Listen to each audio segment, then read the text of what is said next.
Hi viewers, welcome to our channel. ప్రస్తుతం మనతో పాటు senior journalist Damoh Bala's sir వారితో మాట్లాడారు. నమస్కారం సార్. నమస్తే సార్, వైసీపీ నుండి గెలిచిన 11 మంది ఎమ్మెల్యేలు కానివ్వండి, లేకుంటే 4 ఎంపీలు కానివ్వండి, వీళ్ళలో చాలా మట్టుకు టీడీపీలోకి షిఫ్ట్ అయిపోతారు, టీడీపీ కూడా లాగేసుకుంటుంది అన్న వార్తలు రావడం చూస్తున్నాం సార్. మరి ఆ పరిస్థితి కనిపిస్తుంది అంటారు సార్? ఇప్పుడైతే అదే వార్త వినిపిస్తుంది. అంటే 11 మంది ఎమ్మెల్యేలలో దాదాపు 5-6 మంది తెలుగుదేశం టచ్లోకి వెళ్ళారని, ఇటు అరకు తనుజారాణి ఎంపీ, అరకు ఎంపీ, తర్వాత తిరుపతి ఎంపీ గురుమూర్తి, ఇటు రాజంపేట ఎంపీ మిథున్ రెడ్డి, ఈ ముగ్గురు కూడా టచ్లోకి వెళ్ళారని. అంటే రాజంపేట ఎంపీ మిథున్ రెడ్డి వచ్చినా కూడా తెలుగుదేశం చేర్చుకోకపోవచ్చు, బట్ బీజేపీ చేర్చుకోవచ్చు. పెద్దిరెడ్డి కొడుకు ఆయన. పెద్దిరెడ్డి తెలుగుదేశం మనం చూసాము ఎట్లా గొడవలు ఉన్నాయో. ఆల్రెడీ చంద్రబాబుకు పెద్దిరెడ్డికి మధ్య స్టూడెంట్ డేస్ నుంచి కూడా వాళ్ళు రైవల్సే. కాబట్టి వాళ్ళు ఇప్పుడు పెద్దిరెడ్డి తెలుగుదేశంలోకి వచ్చే అవకాశం లేదు, వాళ్ళ కొడుకును కూడా తెలుగుదేశం యాక్సెప్ట్ చేసే అవకాశం ఉంది. కానీ బీజేపీ తీసుకునే అవకాశం ఉంది. ఎందుకంటే బీజేపీ వాళ్ళు ఎవరు వచ్చినా, వాళ్ళు ఎంత ఒకప్పుడు తమకి బద్ధ శత్రువులైనా ఇవాళ బీజేపీలోకి వస్తామంటే వాళ్ళని రారాబాబు అని చెప్పి ఆనందంగా చేర్చుకునే అవకాశం ఉంది. ఆ రకంగా మరి ఈ ముగ్గురు ఎంపీలు తెలుగుదేశంలోకి వెళ్లకుండా బీజేపీలోకి వెళ్ళే అవకాశం ఉందా అంటే, ఒక్కోసారి మార్క్స్ చెప్పిన ఇది గుర్తు వస్తుంటుంది నాకు. History repeats it self. ఒక్కోసారి విషాదంగాను, ఒక్కోసారి ఫార్స్గాను అంటాడు అన్నమాట. Sometimes it's a tragic and sometimes as farce అని. అట్లా ఇప్పుడు ఒకప్పుడు ఇదే చంద్రబాబు ఇదే పరిస్థితుల నుండి మోడీ నుంచి తను రక్షించుకోవడం కోసం తన ఎంపీల్ని బీజేపీలోకి పంపించాడు. అలాగే ఇప్పుడు జగన్ కూడా ఒక ఒప్పందం చేసుకొని నా ఎంపీల్ని నీకు ఇస్తాను, ముగ్గురిని లేదా 4 కూడా ఇచ్చేముంది, అవినాష్ రెడ్డి కూడా వెళ్తానంటే ఎవరు వద్దంటారు. సో అని బీజేపీలో ఏమైనా చేర్పించేస్తాడా? కనీసం ముగ్గురు, అవినాష్ రెడ్డి పోకపోతే కనీసం ఈ ముగ్గురిని బీజేపీలోకి పంపించేసి తనని మీరు కేసుల్లోంచి కాపాడండి అని ఏమన్నా చేస్తాడా? ఎందుకంటే బీజేపీకి ఇప్పుడు చాలా అవసరం. అప్పుడు చంద్రబాబు పంపించినప్పుడు బీజేపీకి ఏం అవసరం లేదు, వాళ్ళకే సొంతంగా 303 ఉన్నాయి. ఇవాళ బీజేపీకి అవసరం. ఎందుకంటే అదేదంటారు కదా, గోతికాడ గుంటనక్కలాగాని, అది పోలిక కరెక్ట్ కాదు. కానీ కాంగ్రెస్ అండ్ ఇండియా కూటమి రెడీగా ఉన్నారు. ఎక్కడ వాళ్ళు ఓపెన్గానే చెప్పారు, మేము ప్రతిపక్షంగా ఉంటాం, కానీ ఏ మాత్రం మాకు అవకాశం వచ్చినా మోడీని ఇంటికి పంపించడానికి రెడీగా ఉంటాం. అయితే మోడీ మా అజెండాని అమలు చేస్తూ ఉండాలి, మోడీ తీసుకొచ్చిన అజెండాని అమలు చేయనివ్వము అంటే మన కొన్ని ఈ సిఏఏ ఉంది, సిటిజన్షిప్ అమెండ్మెంట్ యాక్ట్ కానీ, ఉమ్మడి పౌరసత్వం కానీ, కొన్ని చట్టాలు ఏవైతే అమల్లో చేయకుండా మోడీ పెట్టుకొని పాస్ అయినా కూడా అమలులోకి నోచుకోలేదో అవి కానీ అమలు చేస్తే మేము ఒప్పుకోమంటున్నారు. అంటే ఒక పక్క కూటమి రెడీగా ఉంది, ఇండియా కూటమి. ఏమాత్రం కొద్దిగా తేడా వచ్చినా దూకి తాను కబ్జా చేయడానికి రెడీగా ఉన్నారు. సో ఈ కాంటెక్స్లో మోడీ ముందున్న కర్తవ్యం ఏమంటే మ్యాక్సిమం ఎంతమంది ఎంపీలని తాను లాక్కోగలిగితే అంత స్ట్రెంగ్త్ పెరుగుతూ ఉంటుంది. తనకు స్ట్రెంగ్త్ పెరిగితే చంద్రబాబు మీద, నితీష్ కుమార్ మీద డిపెండెన్సీ తగ్గుతుంది. లేదంటే వాళ్ళ మీద డిపెండ్ అయ్యి బతకాలి, వాళ్ళు బ్లాక్మెయిల్ చేస్తుంటారు ఏదో ఒక పద్ధతిలో, వాళ్ళు అడిగినవన్నీ నెరవేరుస్తూ వెళ్ళాలి, దానికి అంతు ఉండదు. ఒక రకంగా వాళ్ళ కంట్రోల్లో, రిమోట్ కంట్రోల్ వీళ్ళిద్దరి చేతిలో ఉంటుంది. మోడీ అదేదో అంటారు కదా, మాంత్రికుడు ప్రాణం చిలకలో ఉన్నట్టుగా మోడీ ప్రాణం వీళ్ళిద్దరి దగ్గర ఉంది. సో వీళ్ళిద్దరూ దాన్ని కొద్దిగా చిలకని గిచ్చచ్చు, దాన్ని మెడని ఇట్లా వంచచ్చు, ఏమైనా చేయొచ్చు వీళ్ళు. సో ఈ పరిస్థితుల్లో మోడీ ఏం చేయాలనుకుంటా అంటే వేరే దగ్గర నుంచి మనం ఎలా లాక్కోవాలి ఎంపీల్ని అనేది వాళ్ళు ఫోకస్ చేస్తారు. సో ఆ క్రమంలో జగన్ తనే పంపించవచ్చు రేపు పొద్దున, ఆశ్చర్యం ఏమీ లేదు. ఇది జరిగే అవకాశాలు అయితే ఉన్నాయి. ఎందుకంటే వీళ్ళు బయట నుంచి మేము ఇస్తామన్నా కూడా మోడీ లేదు మీరు మాకు పంపించేయండి వాళ్ళని అని చెప్పే అవకాశం ఉంది. అలాగా ముగ్గురు మినిమం వెళ్ళిపోయే అవకాశం ఉంది. ఇతన్ని కూడా రేపు ప్రెజర్ చేయొచ్చు. ఎందుకంటే అవినాష్ రెడ్డి మీద ఆల్రెడీ వివేకానంద రెడ్డికి హత్య కేసులో ఆయన అక్యూజ్డ్ నెంబర్ 8గా ఉన్నాడు. వాళ్ళ నాన్నకు కూడా ఈ మధ్యనే బెయిల్ వచ్చింది, accused number 7 Bhaskar Reddy.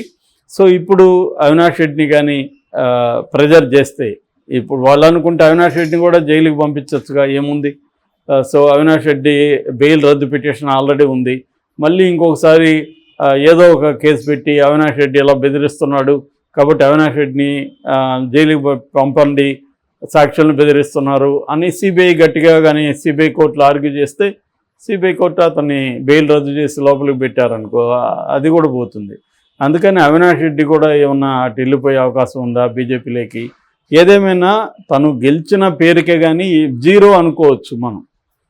జగన్ది almost జీరోనే, పేరుకి లేవనే కానీ ప్రతిపక్ష హోదా ఎలాగూ లేదు, టెక్నికల్గా లేదు, పొలిటికల్గా ఉన్నట్టే ఇప్పటివరకు. పొలిటికల్గా కూడా రేపొద్దున వీళ్ళందరూ వెళ్ళిపోతే పొలిటికల్గా కూడా ఏముండదు, అప్పుడు సింగిల్ మ్యాన్ లాగా ఉండాల్సిందే. అప్పుడు ఇంకా మామూలుగా ఎట్లాగైతే పవన్ కళ్యాణ్ ఏమీ లేకుండా కూడా పోరాడాడో అట్లాగే జగన్ కూడా తనకి ప్రాతినిధ్యం ఏమీ లేకపోయినా చట్టసభల్లో తనకి 40% ప్రజలు వేశారు కాబట్టి ప్రజలు ఆ 40% ప్రజలు జగన్కి అండగా ఉన్నట్టే కదా. జగన్కి ఓటేశారంటే జగన్ నమ్మేశారు కదా ఆ 40% ప్రజలు. సో ఆ రకంగా జగన్ ఒక బలం అయితే లేదని చెప్పలేము. తనకి కార్యకర్తలు ఉన్నారు, కొంత నాయకులు ఉన్నారు. కానీ జగన్ని జైలుకి పంపించి ముఖ్య నాయకులంతా జైలుకి పంపిస్తే మాత్రం ఖచ్చితంగా పార్టీ అనేది ఇబ్బందుల్లో పడుతుంది. అయితే ఇక్కడ ఇంకొక విషయం కూడా చెప్పుకోవాలి. ఇదేంటంటే తెలుగుదేశం శ్రేణులు నాయకులు వీళ్ళందరూ కానీ రెవెన్యూ మోడ్లోకి ఆల్రెడీ వెళ్ళిపోయారు. వీళ్ళ దాడులు ఇవన్నీ చేస్తే మాత్రం క్యాడర్లో కూడా వైసీపీ క్యాడర్లో కూడా పోలరైజేషన్ జరుగుతుంది. అంటే కొంతమంది సరెండర్ అవుతారు, ఉన్నవాళ్ళు పోలరైజేషన్ చేసి కొట్లాడాలి. కొంతమంది ఏంటంటే సరెండర్ కాలేరు. ఇప్పుడు ఊర్లలో 2 గ్రూపులు ఉంటాయి. ఒక గ్రూప్ నుంచి ఇటు వస్తామన్నా వీళ్ళు ఒప్పుకోరు. అట్లాంటప్పుడు వాళ్ళు ఫైట్ చేయాల్సింది. అదేదో పాత సామెత ఉంది కదా, మనకి పిల్లిని కూడా ఒక కార్నర్కి నెట్టి ఫైట్ చేస్తే అది కూడా తిరగబడుతుందని. అలాంటి సిచ్యువేషన్ వస్తుంది. పేర్ని నాని కూడా నిన్న అదే చెప్పాడు, మీరు మా సహనాన్ని మేము కూడా తిరుగుబాటు చేస్తాము, మేము కూడా ఫైట్ బ్యాక్ చేస్తామని చెప్తున్నాడు. అది ఖచ్చితంగా అవుతుంది. ఇప్పుడు ఎంతకని తట్టుకుంటారు ఎవరైనా. ఒకప్పుడు ఇదే పొజిషన్ వీళ్ళకి జరిగింది, తెలుగుదేశం వాళ్ళు తిరగబడ్డారు. మనం పొంగనూరులో చూసాం కదా, పోలీసులంతా కూడా కొట్టారు తెలుగుదేశం వాళ్ళు. పోలీసు వాళ్ళకి ఒక కానిస్టేబుల్ కన్ను కూడా పోయింది. సో అలాగా ఇప్పుడు కూడా వైసీపీ వాళ్ళు కూడా అదే జరిగే అవకాశం ఉంది. ఏదేమైనా జగన్కి ఇది నాకు తెలిసి అతని లైఫ్లోనే అత్యంత కష్టమైన సమయం ఇది. సో కాబట్టి ఎమ్మెల్యేలు వెళ్ళిపోవచ్చు, ఎంపీలు వెళ్ళిపోవచ్చు. చంద్రబాబు కూడా మామూలుడు కాదు. గతంలో 67 మంది ఉన్నప్పుడే 23 మందిని లాగేస్తాడు తనకు అవసరం లేకపోయినా. ఇప్పుడు ఇంకా మంచి ఇది ఏర్పడింది. ఉన్నదే 11 మంది, అందులో మ్యాక్సిమం లాగేసి ఆ ఎంపీలని లాగేస్తే ఇంకా జగన్కి ఎవరు ఉండరు, అసెంబ్లీలో వ్యతిరేకత ఉండదు అన్న పరిస్థితి వచ్చేస్తుంది. ఇప్పటికి కూడా అసెంబ్లీలో అతనికి టెక్నికల్గా తీసుకుంటే, ఎందుకంటే 10% ఉంటేనే ప్రతిపక్ష హోదా ఉంటుంది. మొత్తం 175లో 10% ఎమ్మెల్యేలు జగన్కి లేరు కాబట్టి ప్రతిపక్ష హోదా ఉండదు. ఇదే పార్లమెంట్లో కూడా లాస్ట్ టైం రాహుల్ గాంధీ విషయంలో జరిగింది. కానీ సుప్రీంకోర్టు కొన్ని విషయాల్లో చెప్పింది, అది టెక్నికల్గా చూడకండి, వాళ్ళకైతే ప్రతిపక్ష హోదా ఇవ్వాలి, ఎందుకంటే వాళ్ళని సపోర్ట్ చేస్తున్న ప్రజలు ఓటర్స్ ఉన్నారు కాబట్టి. అట్లాగా జగన్కి కూడా 40% ప్రజలు ఓట్లేశారు కాబట్టి ప్రతిపక్ష హోదా అయితే ఉండాలి నిజానికి, టెక్నికల్గా ఉన్నా లేకపోయినా. అందుకనే పవన్ కళ్యాణ్ మేము ప్రతిపక్షంగా వ్యవహరిస్తామని కూడా ఒక ఇండైరెక్ట్గా తెలుగుదేశం వాళ్ళని హెచ్చరిక చేసినట్టుగా మనకు అర్థమవుతుంది. మేము అధికారంలో భాగం పంచుకుంటాం, అట్ ద సేమ్ టైం ప్రతిపక్షంగా కూడా ఉంటామంటే ప్రజలకు మీరు ఇచ్చిన హామీలు నెరవేర్చకపోతే మేము ప్రతిపక్షంగా కూడా నిలదీస్తామని పవన్ కళ్యాణ్ ఒక రకంగా తెలుగుదేశం నాయకత్వానికి హెచ్చరిక జారీ చేసినట్టుగా నిన్న మనం అర్థం చేసుకోవచ్చు. సో అది టెక్నికల్గా సాధ్యమా కాదా కూడా కనుక్కుంటానని కూడా అన్నాడు. ఎందుకంటే వీళ్ళకి ఎలాగూ ప్రతిపక్ష హోదా లేదు కాబట్టి ఆ హోదా పవన్ కళ్యాణ్లో ఉంటుందని. కానీ అది నాకు తెలిసి టెక్నికల్గా సాధ్యం కాదు. అప్పుడు ప్రభుత్వంలో ఉంటూ నువ్వు మళ్ళీ ప్రతిపక్షంలో ఎలా ఉంటావు? కాకపోతే నిలదీయడం చేయొచ్చు, ఒక మిత్రపక్షంగా తెలుగుదేశం వాళ్ళు ఏమైనా చేస్తున్నా నిలదీయడం చేయొచ్చు. కానీ అది ఎంత మాత్రం చేస్తాడనేది డౌటే నాకు. ఎందుకంటే ఆల్రెడీ దాడులు అవన్నీ చేస్తుంటే ఎక్కడ పవన్ కళ్యాణ్ ఇప్పటివరకు స్పందించలేదు.